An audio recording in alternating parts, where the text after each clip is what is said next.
Donc, on va utiliser ce qu'on vient de voir dans la première page du syllabus, là, avec les schémas qui sont ici, pour voir qu'en fait, maintenant, on va pouvoir résoudre beaucoup plus d'équations de la forme ax au carré plus bx plus c égale à 0 que celles que vous aviez vues précédemment, en troisième.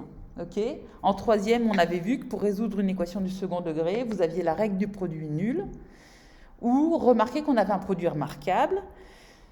On a vu ensemble d'autres façons de procéder pour résoudre ce genre d'équation en utilisant les coordonnées du sommet de la parabole associée.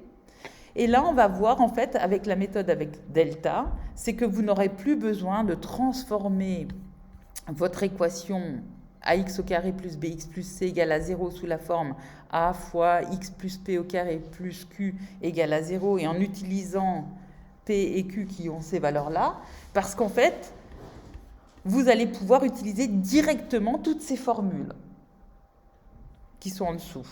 Ça va ? Alors, avant d'expliquer ces formules, je fais le lien entre ce qu'on a vu ici, avec le signe de AQ, de A fois Q, et le signe de delta. Delta, on sait qu'on avait pour... comme formule b carré moins 4ac, mais pour trouver ce b carré moins 4ac, je vous rappelle qu'en fait, on avait cherché comment trouver q en fonction des réels a, b et c. Et on avait vu qu'en fait, q est égal à 4ac moins b carré sur 4a. Et donc, ça revient à dire que q est égal à moins delta sur 4a. Et donc, si on a q qui est égal à moins delta sur 4a, est-ce que c'est clair pour vous que delta, c'est égal à moins 4 fois AQ? C'est clair pour vous? Pour tout le monde? En fait, pour passer de cette égalité-là à celle-ci, je multiplie de chaque côté de cette égalité par moins 4A. Et donc, Q fois moins 4A, ça me fait moins 4AQ. Et moins delta sur 4a multiplié, entre parenthèses, par moins 4a, ben c'est égal à delta. Ça va? Et je peux le faire parce que je vous rappelle que a est différent de 0. Hein, donc on a le droit de le mettre au dénominateur. Et donc, si je sais que a fois q est strictement négatif, comme delta, son signe, c'est l'opposé du signe de a fois q, je sais que delta va être strictement positif. Et réciproquement, si a fois q est strictement positif, eh bien ça veut dire que delta est strictement négatif. Et donc finalement, je peux reprendre ces trois schémas en utilisant le fait que j'ai pas a fois q, mais j'aurai le signe de delta. Et donc ce schéma-là, ça correspond à delta strictement négatif, okay, puisque delta, son signe, c'est l'opposé du signe de a fois q. Donc là, je suis dans la situation delta est strictement négatif. Quand delta est strictement négatif, mon équation ax au carré plus bx plus c n'a pas de solution dans R. Quand delta est égal à 0, en fait, c'est qu'on a un produit remarquable pour l'équation ax au carré plus bx plus c. On a un produit remarquable. Et donc, c'est pour ça qu'on obtient une seule solution. Et quand... A fois Q est strictement négatif, donc le delta est strictement positif, et bien on aura deux solutions pour l'équation ax au carré plus bx plus c égale à 0.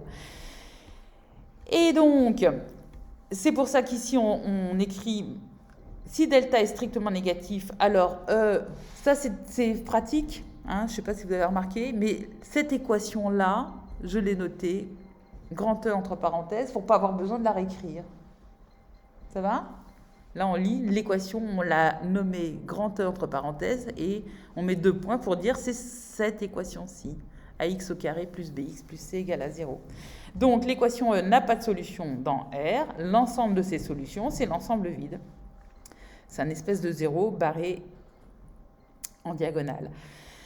Quand delta est égal à 0, on a une seule solution pour l'équation E, qui est moins b sur 2a. Et donc, l'ensemble, si j'écris l'ensemble des solutions, je dois mettre des accolades parce que c'est un ensemble et que j'ai une seule solution. Et si delta est strictement positif, on va voir que l'équation E, elle a deux solutions qu'on obtient en faisant la première, donc x1, ce sera moins b moins radical de delta sur 2a, et la deuxième, ce sera moins b plus radical de delta sur 2a. Et donc l'ensemble des solutions, je l'ai écrit ici avec les accolades. J'ai écrit celle-ci en premier et celle-ci en deuxième. Ok ? Alors, on verra qu'en fait, suivant le signe de A, si A est strictement positif, cette solution est bien plus petite que celle-là. Mais si A est strictement négatif, en fait, cette solution, elle sera plus grande que celle-ci. Ok ?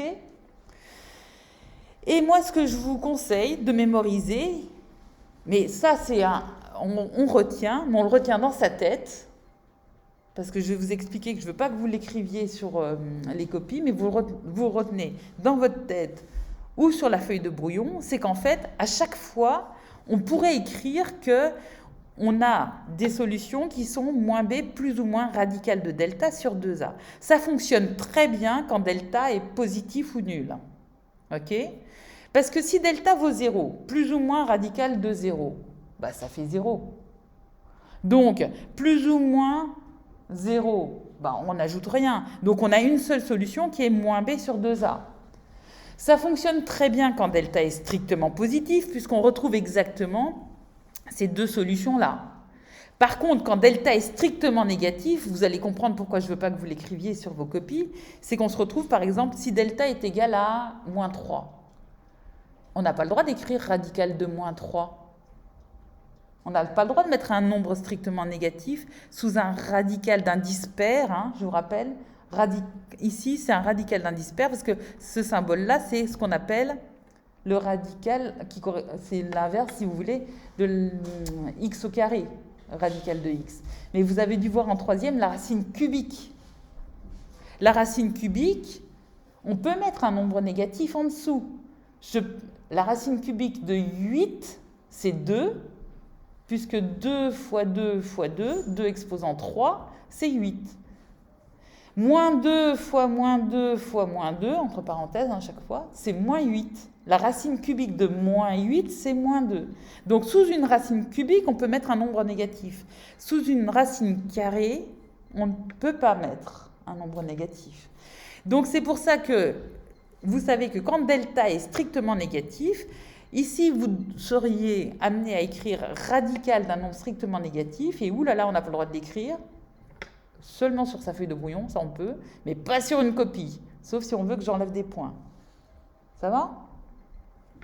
Donc, quand delta est strictement négatif, cette équation n'a pas de solution dans R. Pour ceux qui feront maths 6 ou maths 8, vous verrez qu'il y a un ensemble plus grand que les réels et où cette équation aura une solution. Ça va ? On pourra avoir une solution dans R. Ok, c'est bon? Donc, j'arrête ici pour cette vidéo, qui est déjà assez longue, désolée.